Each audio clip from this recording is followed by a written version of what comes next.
శాసనసభలో ముఖ్యమంత్రి గారు, మంత్రులు, అదేవిధంగా కాంగ్రెస్ సభ్యులు కూడా మా వక్తల మీద ముఖ్యంగా ఇవాళ బడ్జెట్ ప్రసంగంపై ప్రసంగించిన పెద్దలు గౌరవనీయులు కడియం శ్రీహరి గారి మీద కూడా అసభ్య పదజాలంతో ఇవాళ వాళ్ళు మాట్లాడడం జరిగింది. ముఖ్యమంత్రి గారు ఎల్ఓపి గారి మీద, కేసీఆర్ గారి మీద కూడా సమయ సందర్భం లేకుండా ఇవాళ ఇష్టం వచ్చినట్టు అసభ్య పదజాలంతో మాట్లాడడం జరిగింది. మేము దాన్ని వారు మాట్లాడుతున్నప్పుడే నిరసించాం. ఇవాళ శ్రీహరి గారు మాట్లాడుతున్నప్పుడు సభలో ముఖ్యమంత్రి గారు కానీ, ఎల్ఏ మినిస్టర్ కానీ, లేకపోతే ఫైనాన్స్ మినిస్టర్ కానీ మాట్లాడాలి. అసలు వాళ్ళు ఎవరు లేరు. ఉన్న వాళ్ళు ఎవరు కూడా మాట్లాడడానికి ఏదో మాట్లాడుతుంటారు, తిట్టే ప్రయత్నం చేస్తుంటారు. ఒక సభ్యుడు మాట్లాడుతుంటే 20 సార్లు మైక్ కట్టు. వీరు మాట్లాడిన తర్వాత రాసుకొని ఒకటేసారి సమాధానం చెప్పడం అనేది ఒక సంప్రదాయం. కానీ ప్రతి మాటకు వాళ్ళు ఏదో కట్ చేసి మన ఫ్లో తగ్గించాలని, లేకపోతే మనం చెప్పిన వాస్తవాలు ఏమో ప్రజలకు పోద్దని చెప్పేసి ఒక దుష్ట పన్నాగం. అదేవిధంగా ప్రతి నిమిషం కూడా కొత్త సభ్యులైన వాళ్ళని కూడా రెచ్చగొట్టే విధంగా వారు మాట్లాడకపోతే ముఖ్యమంత్రి గారు, మంత్రులే వాళ్ళని రెచ్చగొట్టు చేస్తున్నారు. ఇది సైగలు చేసి లేకపోతే చిట్టీల మీద రాసిచ్చి చెప్తున్నారు. ఈ విధంగా రాజగోపాల్ రెడ్డి గారు మాట్లాడిన దాన్ని మేము అందరం కూడా మాట్లాడి చెప్తే కూడా ఇవాళ ఒక దళిత సీనియర్ నాయకులు, 4 దశాబ్దాల సీనియర్ నాయకులు, అనేక శాఖలు చేసిన శ్రీహరి గారి మీద కూడా ఈ విధంగా మాట్లాడడం ఖండిస్తున్నాం. దాన్ని తొలగించాలని ముందు అక్కడ కూడా చెప్పినాం. ఇవాళ కూడా స్పీకర్ గారిని కోరుతున్నాం. అదేవిధంగా ఎల్ఓపి కేసీఆర్ గారి మీద ముఖ్యమంత్రి గారు మాట్లాడడం, వారు మాట్లాడమే కాదు ఇదే తెలంగాణ భాష అని అంటారు. ఇలా వారు దేని గురించి మాట్లాడుతున్నారు?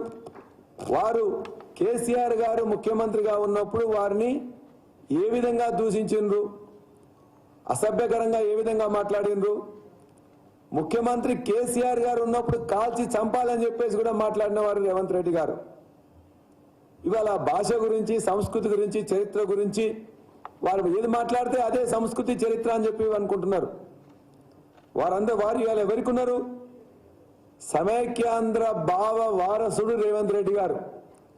చంద్రబాబు అండ్ కో కంపెనీ ఏదైతే ఉన్నదో వాళ్ళు ఇలా రేవంత్ రెడ్డిని అడ్డుపెట్టుకొని ఇక్కడ తెలంగాణ ఆనవాళ్ళు చెరిపేయడానికి, తెలంగాణ అస్తిత్వాన్ని చెడగొట్టడానికి, తెలంగాణ రాజముద్రను, తెలంగాణ తల్లి, తెలంగాణ బోర్డులు అన్నింటినీ చెరిపేయడానికి అని చెప్పి చంద్రబాబు అండ్ కో చెప్పిన విధంగా రేవంత్ రెడ్డి గారు నడుచుకుంటున్నారు. వారు చెప్పినట్టు అదే భాష మాట్లాడుతున్నారు. ప్రజలు గమనిస్తూ ఉన్నారు. ఇవాళ శాసనసభలో మేము మాట్లాడిన తర్వాత ఏమన్నా అభ్యంతరకరంగా ఉంటే వాళ్ళు తొలగించవచ్చు. అసలు మాకు అవకాశమే ఇవ్వరు. 39 మంది సభ్యులుంటే మాకు 30 నిమిషాలంట. ఒక్క సభ్యుడున్న సిపిఐ గారికి 1 అవర్, 7 సభ్యులున్న ఎంఐఎంకి 1.5 అవర్. అంటే ఎంత దుర్మార్గంగా వాళ్ళు చేస్తున్నారంటే, మాట్లాడనీయడానికి అర్ధగంట ఇస్తా అని చెప్పేసి అందులో 10-15 కట్లు లేకపోతే 10 మంది మంత్రులు, సభ్యులు మాట్లాడుతుంటారు. ఇది ఎక్కడి సంప్రదాయం? మధ్య మధ్యలో వాళ్ళు ఎక్కడైనా తక్కువ మాట్లాడలేకపోతున్నారని చెప్పంటే ముఖ్యమంత్రి గారు లేచి అసభ్యంగా మాట్లాడుతుంటారు. అది తెలంగాణ భాష కాదు. తెలంగాణ భాష ఏంది, చరిత్ర ఏందని, సంస్కృతి ఏందని 4 కోట్ల ప్రజలకు తెలుసు. 4 కోట్ల ప్రజలు రేవంత్ రెడ్డి గారు కాంగ్రెస్కి ఓటు వేయలే. 1.6, 1.7% మాత్రమే మాకంటే వారికి ఓట్లు ఎక్కువేసిండ్రు. మాకు ఏదైతే 39 సీట్లు ఇచ్చి ఇంత పర్సంటేజ్ ఓట్లు వేసిన ప్రజలకు ఆకాంక్షలకు అనుగుణంగా మాకిచ్చిన ప్రతిపక్ష పాత్రను ఖచ్చితంగా పోషిస్తాం. ఏదైతే 6 హామీలు, 6 గ్యారంటీలు, 13 హామీలు ఇవ్వాలని చెప్పి మా శ్రీహరి గారు చెప్పిండ్రో అవి చేసేదాకా కూడా ఖచ్చితంగా నిలబడి ఖచ్చితంగా అడుగుతాం, నిలదీస్తాం, అవసరమైతే పోరాటం చేస్తాం.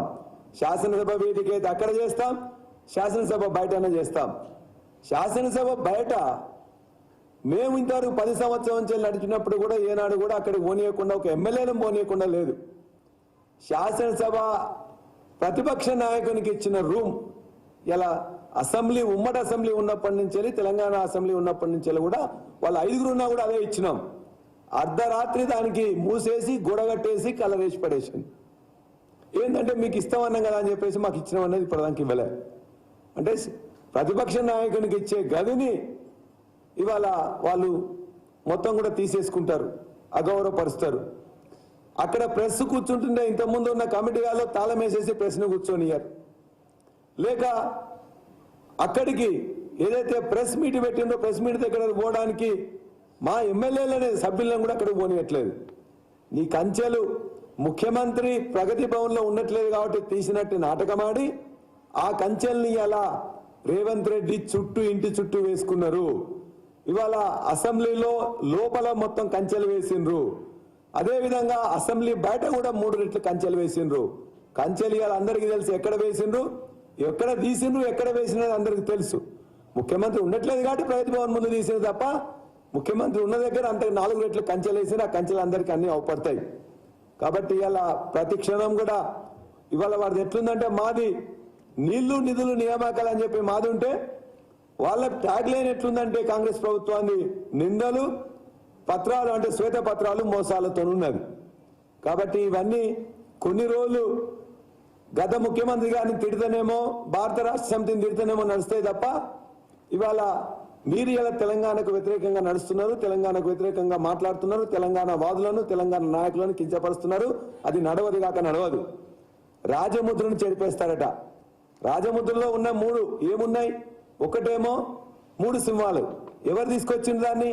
ఆనాడు కాంగ్రెస్ ప్రభుత్వం, నెహ్రూ ప్రభుత్వం అక్కడ సారనాథ్ శిల్పం నుంచి వెళ్ళి సారనాథ్ యొక్క దాని నుండి అశోకుడు చక్రవర్తిగా ఉన్న దాని నుంచి వెళ్ళి ఆనాడు ఆ దాన్ని తీసుకున్నారు. మరి వాళ్ళే కదా పెట్టింది. ఇలా తెలంగాణ రాజముద్రలో ఉంటే అది కేసీఆర్ గారు సృష్టించిందా? లేక 1100 సంవత్సరాల నాటి కాకతీయుల నాటి ఆ కళా తోరణం ఇలా వరంగల్లు ప్రజలకు, వరంగల్లు ప్రాంతమే కాదు ఈ భారతదేశంలో అనేక ప్రాంతాలు కూడా కాకతీయులు ఏలేను. కాకతీయులు ఏలినప్పుడు వారు ఏ విధంగా పాలన ఉంది, ఏ విధంగా గొలుసుకట్టు చెరువులు ఇచ్చిండ్రు, ఏ విధంగా సంస్కృతి ఉన్నది, పెద్ద పెద్ద చెరువులను ఏ విధంగా తవ్వించిండ్రు, 1000 స్తంభాల గుడి కావచ్చు, ఇతర అన్ని కూడా ఏ విధంగా కోట, వరంగల్ కోట కావచ్చు, అవన్నీ చూస్తే కూడా చారిత్రక సంస్కృతి ప్రతిబింబిస్తుంది. దానికి అలా వ్యతిరేకంగా ఓరుగల్లు ప్రజలను అవమానపరిచే విధంగా కాకతీయులను ఇవాళ మొత్తం కూడా వాళ్ళు కాకతీయ యొక్క వారసత్వ సంపదను చెడగొట్టే విధంగా చర్య తీసుకుంటున్నారు. ఇది కూడా చంద్రబాబు అండుకో వాళ్ళు చెప్పినట్టే వీరు చేస్తున్నారు. ఇంకొకటి 450 సంవత్సరాల కింద కట్టిన చార్మినార్ మత ప్రతీకగా ఉన్నది, మత సామరస్యానికి ప్రతీకగా ఉన్నది. ఆనాడు కలరా సోకి అనేక మంది, వేలాది మంది చచ్చిపోతే వారికి గుర్తుగా అనేక మందికి పని కల్పించడానికి గుర్తుగా పెట్టుకున్న చార్మినార్ని అలా ఏదో రాజులకు సంబంధించిందని చెప్పేసి ముస్లిం వ్యతిరేక చర్యగా దాన్ని మేము భావిస్తా ఉన్నాం. అదేవిధంగా సిఆర్ గారు మాట్లాడుతున్నప్పుడు రాజముద్ర గురించి అక్కడ ఉన్న సభ్యులు మాట్లాడుతుంటారు. ఏ విధంగా గోల్కొండ కోట నుంచి వెళ్ళి ఎగరేస్తారు ఏ జెండా అని చెప్పేసి.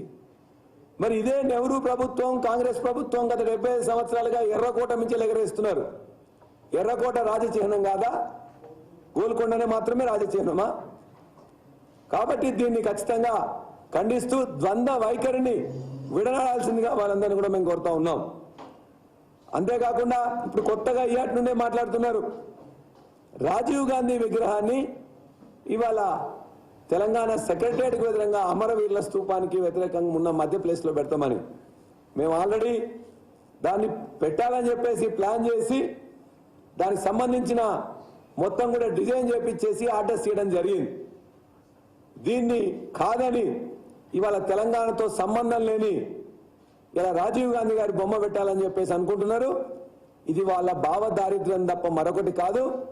ఇవాళ ఏదైతే ఈ చర్య తీసుకుంటున్నారో తెలంగాణ ప్రజల మీద దాడి, తెలంగాణ భావజాలం మీద దాడి, తెలంగాణ హక్కుల మీద దాడి, తెలంగాణకు సంబంధం లేని రాజీవ్ గాంధీ గారి విగ్రహాన్ని అక్కడ పెట్టడం అంటే నిజంగా తెలంగాణ ప్రజలను అవమానపరచడమే, తెలంగాణ తల్లిని అవమానపరచడమే. తెలంగాణ మొత్తాన్ని కూడా ఇప్పటికే అనేక పేర్లు పెట్టారు. వాళ్ళు పెట్టిన దానికంటే పక్కనే ఇందిరాగాంధీ గారి విగ్రహం ఉన్నది, మరో చోట రకరకాల వాళ్ళ యొక్క కాంగ్రెస్ నాయకుల విగ్రహాలు ఉన్నాయి.